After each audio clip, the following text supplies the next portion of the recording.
चढ़ने का क्या कारण है? देखिए हम तो 2010 में पहली बार यहाँ चढ़े थे और 2014 में आखिरी बार 5 साल हम कंटिन्यू चढ़े थे। उसके बाद बीच में समय नहीं मिला और चढ़ने का अवसर नहीं मिला। लेकिन अभी जो एक मसला सामने आ रहा था कि पारसनाथ को किसी समुदाय विशेष के अधीन करना, गाइडलाइन जारी होना, पाबंद का होना, तो ऐसे में कहीं ना कहीं झारखंडी होने के नाते और पारसनाथ पहाड़ के ठीक तराई में मेरा घर है, पारसनाथ पहाड़ का बेटा होने के नाते मेरा भी जो अंतरात्मा है वो बुला कि चलो जो होगा देखा जाएगा। आज पारसनाथ पहाड़ बुला रहा है, क्योंकि भाई ये कोई नहीं स्वीकार करेगा कि आप किसी समुदाय विशेष को आस्था के नाम पर अगर आप ट्रैफिकिंग या फिर पालतू पशुओं के साथ आवागमन को रोक, तो इस तरह की बातों को एक लोकल स्थानीय आदिवासी व्यक्ति, एक माने आदिम कबीला व्यक्ति स्वीकार नहीं करेगा। बाकी उनकी आस्था का तो हमने सदैव सम्मान किया है।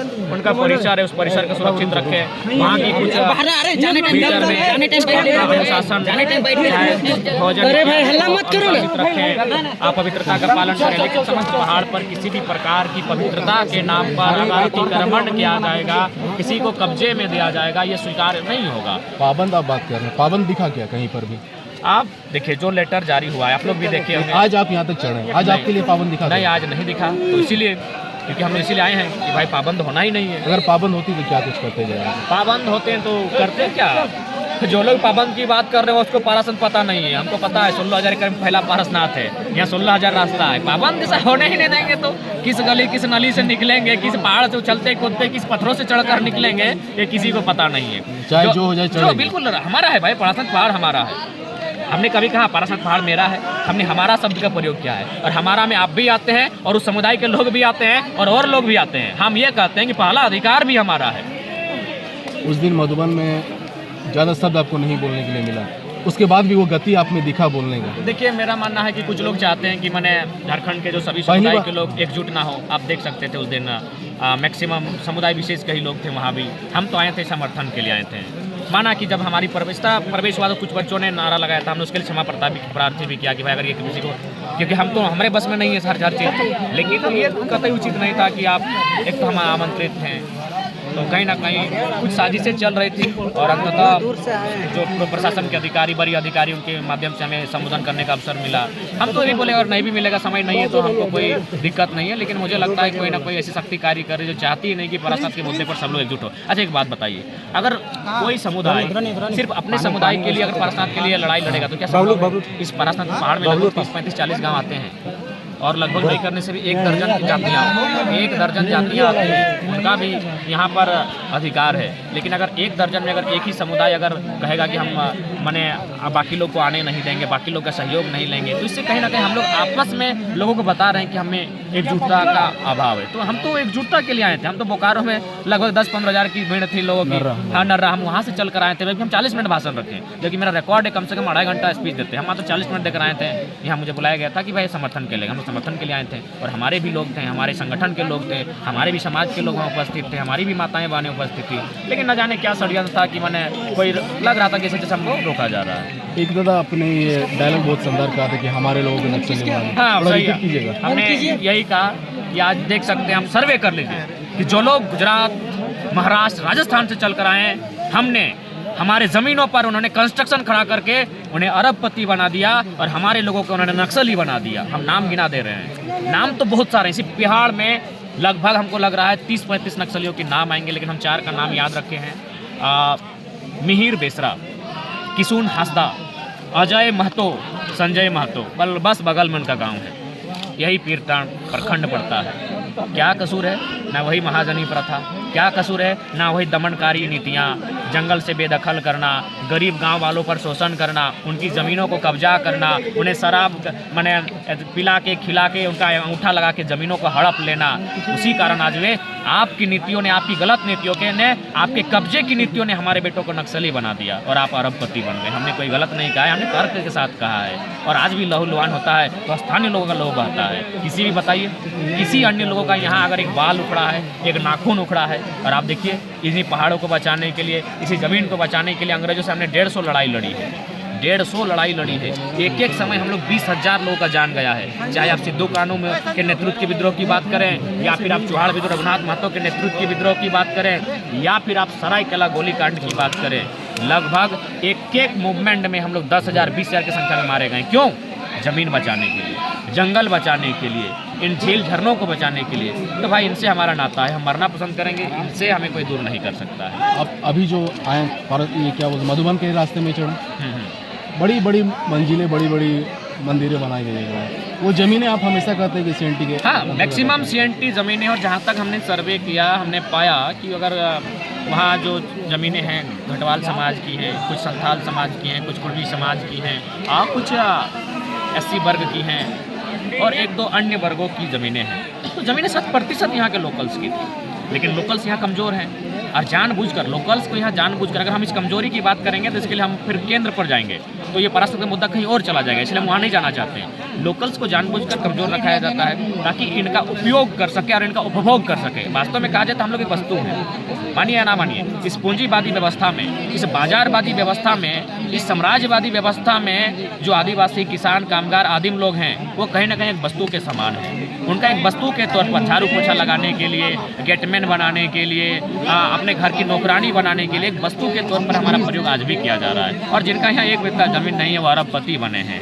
हम समय के साथ एक एक व्यक्ति का नाम और उनका कैरेक्टर के साथ प्रेजेंट करेंगे, बस हम एविडेंस तैयार कर रहे हैं। तो बिल्कुल हम लोग एक वस्तु के समान है। आप देखिए मीडिया का भी रवैया देखिए, नेशनल न्यूज़ का रवैया देखिए, एक तरफा लिखते हैं। अरे भाई जिनको रिपोर्टिंग करना है पारसनाथ में एक दिन में बैठकर रिपोर्टिंग नहीं होगी, कम से कम अगर आप में सामर्थ्य है 30 दिन का समय दीजिए, और यहाँ 30 गांव आते हैं, उन 30 गांवों में एक एक रात बिताइए, और फिर 30 दिन आप समय दीजिए, पारसनाथ के चारों तरफ हर कोने में कभी पेड़ों के नीचे बैठिए, कभी किसी चट्टान के नीचे, कभी किसी पत्थर के ऊपर, कभी नाला, कभी झील झरना के सामने, और ग्राउंडिंग रिपोर्ट कीजिए। आपको पता चलेगा यहाँ एक सभ्यता बसती है, यहाँ एक संस्कृति बसती है, जो माने एक पर्यावरण का संदेश देते हुए, एक शांति, एक सुंदर वातावरण का संदेश देते हुए, सभी को अपने अधीन रखते हुए, पर्यावरण प्रकृति अपने अधीन रखते हुए सामंजस्य देती है, भाईचारा संदेश देती है, और यह भी कहती है कि हम हैं, तुम्हारा कुछ घटेगा आओ हम तुम्हारा बेटा हैं, यानी तुम्हारा अगर भूख लगेगा आओ पहाड़ पर हम हैं, तुम्हारे घर में माने पहनने को कपड़ा घटेगा आओ, हम लोग ऐसे पत्ता पहनते थे स्वीकार करते हैं, आओ हम बैठे हैं।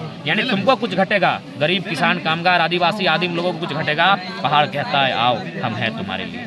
और हम मिलता है कैन, पियर, भेलवा, करील मिलता है, जड़ी बूटी यहाँ से मिलता है, हाल के लिए बूटा मिलता है, जुआट के हाल, जुआट जो हमारा होता है, आप समझ ही रहे हैं। तो सारा वस्तु हम लोग यहीं से लेकर जाते हैं। ये जो पत्ते देख रहे हैं आप, समुदाय विशेष, अब एक बार मज़ेदार बात कह रहे हैं, जो भी लोग अभी दावा कर रहे हैं, जो मीडिया के लोग आ रहे हैं, जो सोशल मीडिया में यहाँ लिख रहे हैं एक समर्थन, उनको बुलाइए और किसी एक पेड़ को दिखा के बोलिए कि इससे क्या लाभ है। पहाड़ आपका है ना, पहाड़ आपका है ना भाई, जो लोग दावा कर रहे हैं ना कि पहाड़ हमारा है, लिखित है, उसको बुलाइए और किसी पत्थर को, किसी माने पेड़ को दिखा के बोले कि इससे क्या हो सकता है। और हमारे किसी दादाजी को उठा के लाइए, वो पत्थर को देख के बोल देगा कि इससे क्या लाभ होगा, इस पेड़ के जड़ से पेट दर्द ठीक होगा कि कपार दर्द ठीक होगा, इस पत्ता को पीस के अगर कटा में लगाएंगे तो ठीक होगा। पहाड़ आपका है तो पहाड़ के बारे में जानना चाहिए ना, बोलने से हो जाएगा, लिख देने से हो जाएगा। पहाड़ हमारा है, हमने नदियों के संग चलना सीखा, पेड़ों के संग बढ़ना सीखा, और इसी के अनुसार हमने ढलना सीखा, ये हमारा है। 10 तारीख को विगत दिन जो 10 तारीख को आंदोलन हुआ था, विगत दिन 10 तारीख को जो आंदोलन हुआ था, उसके बाद एक जैन का हमारे पास फोन आता है, उनका कहना है कि हमारी लड़ाई सरकार से है। फिर ये आदिवासी इतना उत्सर्जित काहे हो रहे हैं?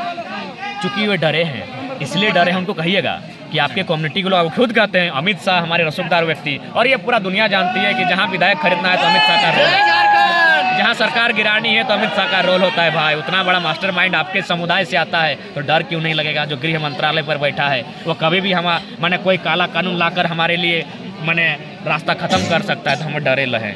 मानते हैं पहाड़ हमारा है, झारखंड भी हमारा है, लेकिन बावजूद हम डरे हैं। जिनका कुछ नहीं है वे लोग निडर हैं, यहाँ वे लोग यहाँ निडर हैं, वो निडरता के साथ रोजी रोजगार कर रहे हैं। अब चले जाइए धनबाद बस स्टैंड में, जिनका एक बित्ता जमीन नहीं है वो ठेला लगाते हैं, रोजी रोजगार करते हैं। लेकिन चले जाइए हमारे गांव में, हमारी बहन, हमारी माएँ सब्जी का टोकरी लेकर बैठने में डर करती। हम झारखंडी, हम भोले वाले लोग हैं, हमें अपने ही राज्य में डर लगता है। इसीलिए हमें अपनी लड़ाई भले सरकार से, लेकिन हमें डर लग रहा है कि सरकार कोई अंधा कानून ना बना दे जिससे हम कहीं बेदखल ना हो जाएं, कभी 5 किलोमीटर कभी 50 किलोमीटर। जी नहीं, ये राज्य हमारा है, पहाड़ हमारा है, आप हमारे अनुसार ढलिए। बाकी आपकी आस्था का सम्मान करते हैं, परिसर में आपका सम्मान करते हैं, अनुशासन का पालन करवाइए। पहाड़ 16,000 एकड़ फैला है, लगभग 16,000 प्रकार की जड़ी बूटियाँ पाई जाती है, 16,000 किस्म की दवाइयाँ पाई जाती है और लगभग 16 लाख लोग यहाँ से लाभान्वित होते हैं। ये राज्य हमारा है, पहाड़ भी हमारा है। ये जो पारसनाथ का मुद्दा भी बहुत तेजी से चल रहा है, आखिर ये पारसनाथ है तो है किसका? देखिए, पारसनाथ तो स्पष्ट प्राकृतिक है। पहाड़ किसी का नहीं होता है, नदी किसी का नहीं होता है। नदी की धारा को आप मोड़ नहीं सकते हैं। पहाड़, नदी, ये प्राकृतिक है और प्राकृतिक का मतलब है इन चीज़ों को प्रकृति ने समुदाय जो लोग हैं उनको समान वितरण करने के लिए दिया है कि आपको जरूरत पड़े आप इसका उपयोग करें और उतना ही करें जिससे पर्यावरण का क्षति ना हो। अतः पहाड़ व्यक्ति विशेष, जाति विशेष, धर्म विशेष का नहीं होता है, ये प्राकृतिक है और प्राकृतिक चीज़ें सबका होता है। एक चेरे चिनगिन्नी का भी होता है, शेर, भालू, चीता, बाघ, हाथी का भी होता है और इंसान का भी उतना ही अधिकार है जितना बाकी है। बल्कि हम ये कहना चाहेंगे कि जीव जंतुओं का थोड़ा ज़्यादा अधिकार है क्योंकि ये उनका घर है, हम उनके रक्षक हैं। हम पहाड़ धरिया उनके रक्षक हैं। आज भी 20, 30, 40 साल पीछे चले जाइए, हमारे घरों के सामने आकर खुले जो हिंसक पशु थे वो बैठा करते थे और हम लोग निडरता के साथ उनके साथ व्यवहार, आचरण, विचरण करते थे। तो हाँ, ये पहाड़ प्रकृति का है, प्रकृति ने दिया सबको है, पहला अधिकार जीव जंतुओं का है और हम जो है जंगली, हम जो पहाड़ धरिया उनके रक्षक हैं। बाकी लोग तो कंस्ट्रक्शन बना रहे हैं, बाकी लोग तो अरबों का फंडिंग के माध्यम से बड़ी बड़ी बिल्डिंगें यहाँ बना रहे हैं, उससे क्या होगा? वे लोग जियो जीने दे के सिद्धांत पर चलते हैं। उस कंस्ट्रक्शन से तो हजारों जीवों की हत्याएं हो रही है, ये तो कोई नहीं देखता है। इसीलिए मेरा भी मानना है उस समुदाय के आड़ पर कोई कॉर्पोरेट शुद्ध रूप से पहाड़ को अपने कब्जे में लेना चाहता है, क्योंकि उस समुदाय को जहाँ तक हम लोग भी पढ़े हैं वे लोग कहीं ना कहीं अच्छा संदेश देते हैं, लेकिन उसके बावजूद अगर वे समर्थन कर रहे हैं तो पूरा देश सवाल खड़ा करेगा कि जियो और जीने दो का सिद्धांत देने वाले लोग और आप इको सेंसिटिव जोन में कंस्ट्रक्शन करवा रहे हैं, आप तोपचांची वन्य अभयारण्य में बड़े बड़े बिल्डिंगें खड़ा कर रहे हैं, तो ये कतई उचित नहीं। उससे पर्यावरण को डिस्टर्ब होगा और उस कंस्ट्रक्शन के निर्माण से मुझे लगता है बहुत सारी छोटी छोटी जीव जंतु जो यहाँ है विलुप्त हो जाएंगे। तो उसके बाद वो बताएं कि ये क्या जियो और जीने दो का सिद्धांत है, जनता पर छोड़ देते हैं।